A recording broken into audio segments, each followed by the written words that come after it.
యాదాద్రి భువనగిరి జిల్లా మోటకొండూరు మండలం. ఇక్కడ మనకు గ్రామ శాఖ అధ్యక్షులు ఎర్రగొల్ల శ్రీనివాస్ గారు మనతో ఉన్నారు. నూతనంగా గ్రామ శాఖగా ఎన్నికయ్యారంటే 2 నెలలు మాత్రమే అవుతుంది.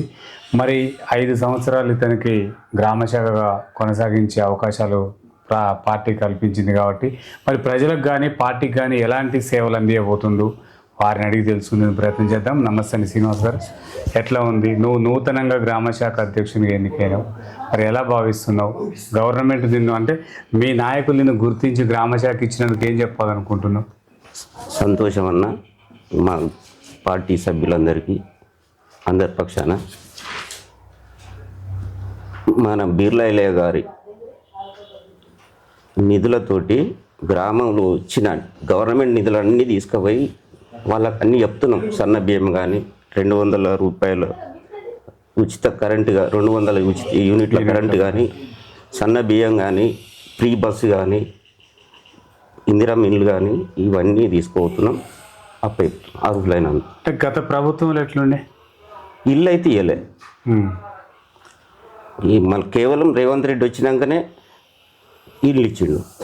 6 వరకు దొడ్డు బియ్యం ఇచ్చిండు, ఇల్లు సన్న బియ్యం ఇస్తారు, ఉచిత బస్సు ఇచ్చిండ్రు, 2 లక్షలు రుణమాఫీ చేసిండు, మళ్ళీ రైతు భరోసా ఇచ్చిండు. ఇంకేం కావాలి సార్ ఇంతకంటే ఎక్కువ? అంటే ఇక ఎమ్మెల్యే గారు గెలవక ముందు ఇట్లా క్యాన్ల పంపిణీ కానీ అనేకమైన సేవలు చేస్తున్నారు. ఇప్పుడు ఎమ్మెల్యే అయినాక మర్చిపోయినా అంటున్నారు. లేదు, మర్చిపోలేదు, సేవ చేస్తూనే ఉండు, ఇంకా చేస్తుండు. ఇప్పుడు ఎమ్మెల్యే గారికి అంటే బీసీ సామాజిక వర్గం కాబట్టి ఓ మంత్రి పదవి కావాలని అంటున్నారు. ఇవ్వాలని కోరుకుంటున్నాం మేము కూడా. ఎందుకంటే బీసీ జనాభా ఎక్కువ ఉంటుంది, బీసీలలో ఒక్కడే ఉంది మంత్రి. మాకు కూడా వస్తుందని ఆ నమ్మకం ఉంది, ఇంకా కూడా ఉంది. అంటే మరి ఒక రాజగోపాల్ రెడ్డి ఉన్నాడు, బాలనాయక్ కావాలనుకుంటున్నాడు. రాజగోపాల్ రెడ్డి ఉండని, ఆయన కూడా కాంగ్రెస్ కార్యకర్తని, కాంగ్రెస్కు మంచి విలువ ఇచ్చే మనిషే, కానీ మా బీసీ సామాజిక వర్గానికి రావాలని కోరుకుంటాం. ఇక్కడ ఎంపీ గారి అంటే పరిపాలన ఏ విధంగా ఉంది? అంటే కిరణ్ కుమార్ రెడ్డి గారు ఎట్లా అభివృద్ధి చేస్తున్నారు? ఎంపీ గారు అంటే దాదాపు రాడు, ఎప్పుడో ఒకసారి ఆలు ఎక్కువ ముట్టకుంటూ వచ్చి వెళ్ళిపోతాడు తప్ప ఊర్లకి ఏం రాడు ఆయన. ఈ ఎంపీ కాదు, ఏ ఎంపీ కూడా రాలే. అంటే మొత్తానికైతే ఇక్కడ ఎమ్మెల్యే గారి సేవా కార్యక్రమాలు బాగున్నాయి.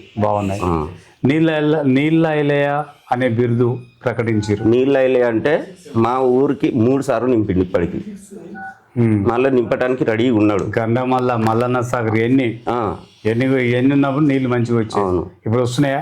ఇప్పుడు లేవు, ఉన్నాయి, నీళ్ళు ఉన్నాయి, కొద్దిగా గొప్ప ఉన్నాయి, మళ్ళీ నింపటానికి రెడీగా ఉండు. అంటే ఇప్పుడు కార్యకర్తల కాడ ఎమ్మెల్యే గారు ఎట్లా ఉంటాడు? మంచిగా ఉంటాడు. ఎవరినైనా అన్న తమ్మి అని భావిస్తాడు తప్ప రారా పోరాడితే అన్నాడు, అందరు గౌరవిస్తాడు. మొన్న మండలాధ్యక్ష పదవులు ఇచ్చిండు కదా, దాంట్లో పార్టీలు మారించిన వాళ్ళకి ఎక్కువ మండలాధ్యక్షులు వచ్చి పనిచేసిన వాళ్ళకి రాలేవు అంటున్నారు. ఏమి ఇవ్వలేదు, అట్లేం లేదు. పక్కలు చెప్తారు 4 రోజుల కింద వచ్చిన వాడికి పార్టీ ఇస్తాడా అంటాడు, కానీ ఆయన తోటి ఉన్నాడు ఎందుకు, ఎంత సర్వీస్ చేసిండు అనేది వాళ్ళకి తెలియదు.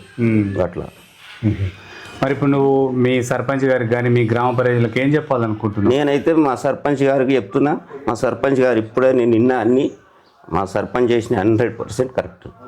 అంటే కొన్ని చేయని పనులు చేసిన చెప్పుకుంటున్నాడు కదా సర్పంచ్ గారు, ఏదైనా అట్లా ఏమి ఉండదు, దాన్ని ఎంబడే ఖండిస్తాం మేము. అంతే. ఎట్లా ఉంది సర్పంచ్ గారు గెలిచిన తర్వాత అభివృద్ధి కార్యక్రమం ఎడ చేస్తున్న గ్రామంలో?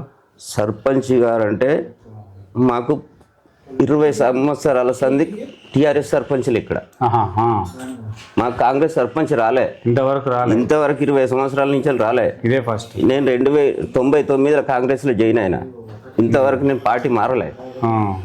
సర్పంచ్ లేకుండా మా పార్టీలో ఉన్నా. అయితే ఈసారి మా చేసులు చూసి ఓర్వలేక కొంతమంది కొన్ని రోజులు ఏదో చేసిర్రు, కానీ ఇప్పుడు అంతా సైలెంట్ అయ్యారు. మరి ఇప్పుడు నువ్వు గెలిచినావు కదా, ఏం చేద్దాం అనుకుంటున్నావు? నేను గెలుసు అంటే నన్ను ఏది పెద్ద మనిషిలాగా భావించారు, ఎన్నుకుర్రు, నేను అందరికీ న్యాయం చేస్తా. అందరు ఏ పార్టీ కానీ పార్టీలతో పని లేదు, మతాలకు పార్టీలకు ఏది లేదు, అందరికి ఏ ఆపద వచ్చినా పోతా. ఫైనల్గా ఏం చెప్పాలనుకుంటున్నావు చెప్పు, మీ గ్రామ ప్రజలకు కానీ అందరు? మా గ్రామ ప్రజలకు నేను ఓపెన్ సర్వీస్ చేస్తాను చెప్తున్నా కదా, ఇంకేం చెప్పాలా? ఓపెన్ సర్వీస్ అంతే. ఓకే, శ్రీనివాస్ గారు గ్రామ శాఖగా అనేకమైన సేవలు చేస్తారని అంటున్నాడు. ప్రజలకు కానీ ఇక్కడ ఉన్న గ్రామానికి కానీ గ్రామ అభివృద్ధి కోసం కృషి చేయడానికి కూడా ముందుకు వస్తారు. నా వంతు నన్ను గుర్తించిన నా ప్రజలకు కానీ సర్పంచ్ గారికి కానీ ఎమ్మెల్యే గారికి కానీ మరోమారు ధన్యవాదాలు తెలియజేస్తూ చేస్తున్నాడు. ఓకే సార్, చూస్తున్నాడు.